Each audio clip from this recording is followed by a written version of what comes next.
Ako po si Deb at malugod kong inihahandog sa inyo ang Overcomer's Journey.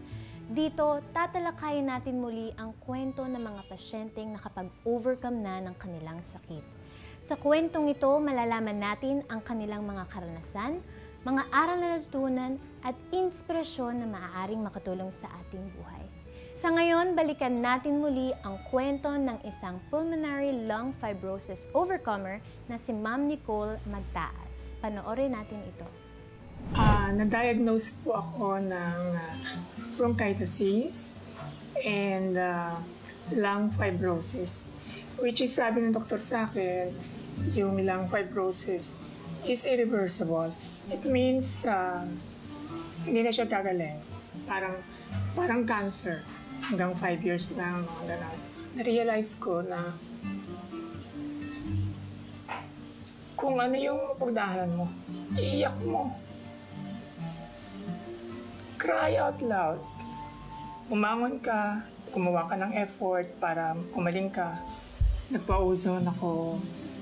Yung unang ozone ko, may improvement agad siya. Kahit pa naman sa simula, hindi ako nawawala ng pag-asa na hindi ako gagaling. Alam ko gagaling ako. Pero nung nakilala ko lalo ang ozone, alam ko ang ozone ang magpapagaling sa akin. Ang ozone is not expensive. It's very cheap. Tsaka wala siyang negative effects sa iyo. Kung wala kang sakit, lalakas ka. Kung may sakit ka, gagaling ka. At ngayon, after 1 year nang napanood nyo ang kanyang testimony, kasama na po natin muli si Ma'am Nicole. Ayan, Ma'am Nicole. Hello. Welcome. Kamusta po kayo? Eto, getting better. Yes, kitang-kita naman sa inyo na blooming and inspired. Yan, balikan po natin yung kwento nyo nung inyong Overcomer's Journey. Nung una po kayong na-diagnose ng pulmonary fibrosis, ano po yung naramdaman ninyo, mga symptoms? Breathlessness, ang hirap huminga. At saka, very weak ako kasi siguro because of yung mga gamot. Tsaka nagkaroon kasi ako ng pneumonia and bronchitis because of COVID. Ang tawag nga nila doon, long COVID or post-COVID. Like after pong na-diagnose kayo, parang tuloy-tuloy na po kahit nahihirapan po ba kayong huminga, makatulog? Kamusta po yung experience? Nagkaroon ako ng anxiety, depression. Yung every time na matutulog ako, kahit 15 minutes lang, nagkakaroon ako ng masamang panaginip. Kaya ayoko matulog before kasi lagi akong binabangungot. Nahihirapan din po kayong mag-communicate sa iba po, ano? Yes, hindi ako makapagsalita. Siguro po yung depression, anxiety, naging side effect po yun ng mga hindi kayo makahinga, hindi makatulog. O kasi yun ang magiging effect sa'yo eh.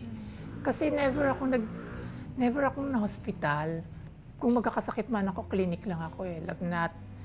Pero yung magkakaroon ako ng fibrosis, napaka-imposible kasi hindi ako naninigarilyo, tsaka healthy living ako talaga. Ano po ba yung parang nag-cause sa inyo na dumiretso na kagad sa doktor na parang ano na yung naging sign? Before the doctor kasi, nagpaano muna ako, home service ng doctors at saka ng nurse at home. Pero 8 days, pero hindi ako gumaling, kaya sabi ko, kailangan ko na magpa-hospital by that time. Ganun ako kalala. Tapos nagkaroon pa kayo ng afternoon, tuloy-tuloy na yung feeling nyo ng anxiety, ano po? Paano nyo po na-overcome yung emotional challenges nung meron po kayong sakit? Wala akong choice eh. Wala kang choice kundi lumaban. Mapapalapit ka sa Diyos, pabalik ka sa Kanya. At manalig talaga. Paano naman po sa support ng family? Gaano po ba to ka-importante ang support ng friends and family? Supportive naman ang aking family. May nag-aalaga naman sa akin. Yes, very important na may support ka sa family mo, especially kung bedridden ka. Yung physical support, kailangan. Talagang nahirapan po kayong bumangon, no? Kahit umupo lang, kailangan may hahatak pa sa'yo eh. So, paano nyo naman po nalaman yung ozone therapy and paano po kayo nakapag-decide na, magpapa-ozone ako, susubukan ko to? Sa pag-search ko sa internet, sa Facebook, nakita ko yung ozone. May mga testimonial ako nakita. And lucky nga kami kasi ang lahat na nakikita ko more on nasa Manila lang. Laking meron akong nakita nga dito sa Angono. Sabi ko, ay malapit lang. After nung natanggal ko yung oxygen ko, nakaya ko nang lumakad kahit konti. Ay, kailangan gusto ko pumunta ng ozone. Kaya nagpunta ako dito. Talagang nag-ipon muna po kayo ng energy, ano? Yes, kailangan may lakas ka kasi babiyahe ka pa eh. Opo.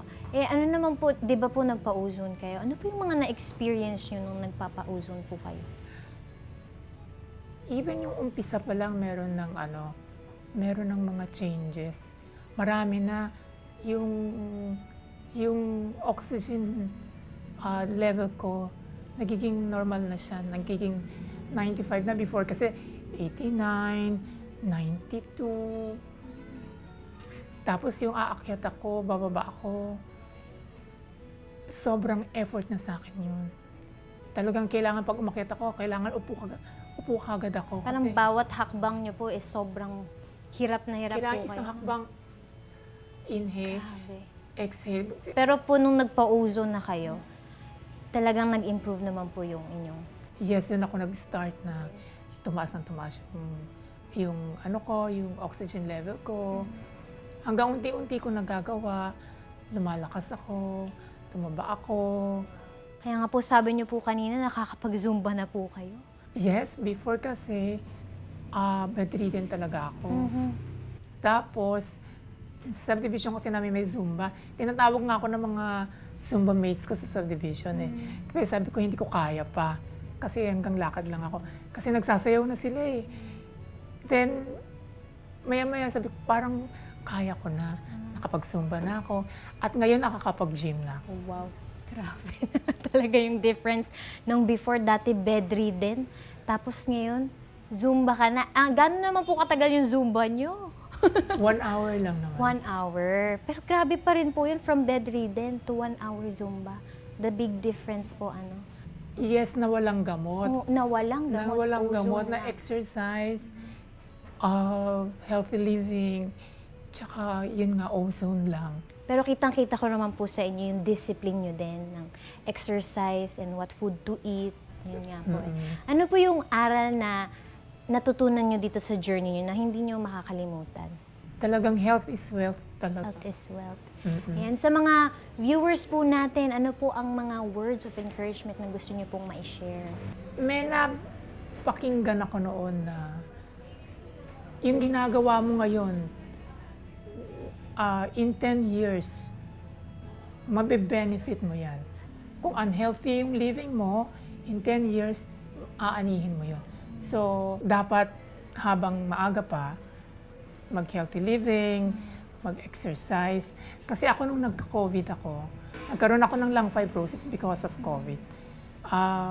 Nung nagka-COVID ako, 8 kami sa isang room, lahat sila nawala. Ako lang ang Pero at least kayo po ang nakapag-fight on talaga ever since talagang healthy living na kayo eh. Yes, kaya sabi sa akin ng pulmonologists ko, yung pagiging healthy living mo or athletic mo before, inaani mo ngayon. It benefits. Kaya wala akong mga naging side. Yung wala akong diabetes because of, kasi yung iba namamatay because of yung mga meron silang mga diabetes o kaya hypertension, sakit sa puso. At yun nga po, kung ano po ang inyong iso, yun din po ang maririp nyong harvest. Kaya healthy living tayo po dapat, di ba? Ayan, thank you so much po, ma'am, for sharing your wonderful testimony. Ma'am Nipo, excited po ako makita in your second year, third year natin dito sa Ozone Med family. And welcome to our Overcomers Club family. Yes. Thank you. And to all our viewers, ayan po sa mga interested to learn more about ozone therapy, please visit our Facebook page, Ozone Med Wellness Clinic. And thank you so much again for watching, and we hope to see you on our next episode. God bless!